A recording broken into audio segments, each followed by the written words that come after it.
बिस्मिल्लाहिर्रहमानिर्रहीम। अस्सलाम वालेकुम व्यूवर्स, कैसे हैं आप सब लोग। मैं आज आपके लिए बहुत मज़े का सुपर मुआइस चॉकलेट केक की रेसिपी लेकर हाज़िर हुई हूँ।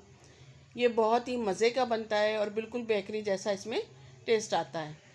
मैंने इसे बनाया है ब्लेंडर में। इसके लिए मैंने लिया है एक जग में मैं शामिल करने लगी हूँ हाफ़ कप तेल, और इसके साथ ही मैं इसमें शामिल करूँगी 1/4 कप कोको पाउडर, 1 कप मैं इसमें शामिल करूँगी चीनी मैंने दानेदार ही ली है क्योंकि वो ब्लेंडर में अच्छे तरीके से जग में मिक्स हो जाएगी। इसके साथ ही मैं इसमें शामिल करूँगी वनीला एसेंस मैंने लिया है 1 टीस्पून, जो इसमें खुशबू देगा केक में अच्छे तरीके से। और इन सब के साथ मैं इसमें शामिल करने लगी हूँ रूम टेम्परेचर पे 2 अदद अंडे। सब चीज़ें मैंने रूम टेम्परेचर पे ही ली हैं क्योंकि बेकिंग में ठंडी और गर्म चीज़ें नहीं इस्तेमाल होती। यहाँ मैंने पतीली को प्री हीट होने के लिए रख दिया है और जग में डालकर मैं इसे 2 मिनट के लिए अच्छे तरीके से ब्लेंड करूँगी और फिर मैं एक बॉल में ट्रांसफ़र कर लूँगी सारे मिक्सचर को इस तरीके से। इसके साथ ही मैंने लिया है मैदा 1 कप और 1/3 कप, और इसमें मैं शामिल करने लगी हूँ 1 टीस्पून बेकिंग पाउडर। सारे मैदे को थोड़ा थोड़ा सा करके मैं इस तरीके से छान लूँगी अच्छे तरीके से। छानने से ये होता है कि केक जो है अच्छा राइज हो जाता है और इसका जो स्पंज है वो सॉफ्ट बनता है। जब सारा मैदा छान लूँगी थोड़ा थोड़ा सा करके, उसके बाद मैं इसे बहुत ही हल्के हाथ के साथ फोल्ड करूँगी। इसे तेज़ी के साथ मिक्स नहीं करना वरना केक जो है बेकिंग के दरमियान में बैठ जाता है और वो सही से राइज नहीं होता।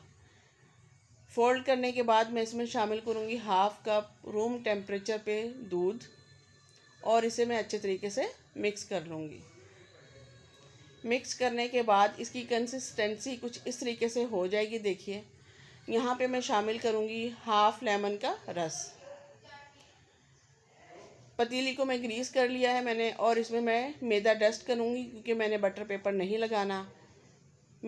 थोड़ा सा मैदा डस्ट करने के बाद मैं इसे सारे मिक्सचर को इसमें ट्रांसफ़र कर लूँगी।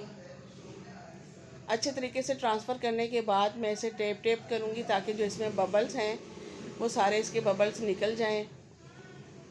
देखिए इस तरीके से। और मैं इसे प्री हीट पतीले में तकरीबन 35 से 40 मिनट तक मीडियम आंच पे कवर करके पकने दूँगी। और इधर मैंने लिया है हाफ़ कप दूध, 1 कप मैंने इसमें शामिल की है चॉकलेट। मैं बना रही हूँ चॉकलेट गनाश, और इसके साथ ही मैं इस फ्लेम कर दूँगी ऑन, और इस तरीके से ये पकना शुरू हो गया। और देखिए इसका कलर चेंज हो गया है और इसकी थिकनेस भी बढ़ गई है। इधर चॉकलेट गनाश जो है वो रेडी हो गया है, और इधर मेरा केक भी तकरीबन बन चुका है। देखिए बिल्कुल रेडी है। ठंडा कर लूँगी केक को बाहर निकाल कर, और उसे इस तरीके से मैं एक प्लेट में निकाल लूँगी। दरमियान से मैं इसे की कटिंग कर लूँगी। यहाँ पे मैंने चॉकलेट गनाश लगानी है, और इसके साथ ही मैं चम्मच के साथ चॉकलेट गनाश जो मैंने बनाई है वो मैं यहाँ पे स्प्रेड कर दूँगी, और फिर जो दूसरा कवर है इसका वो उस पर रख कर ऊपर भी मैं चॉकलेट फैला दूँगी, सारी स्प्रेड कर दूँगी। बहुत ही मज़े का बनता है, बच्चों को बहुत पसंद आता है। आप भी ट्राई कीजिएगा और मुझे दुआओं में याद रखिएगा। मेरे चैनल पे नए हैं तो सब्सक्राइब कीजिएगा और अपना ख्याल रखिएगा। अल्लाह हाफिज़।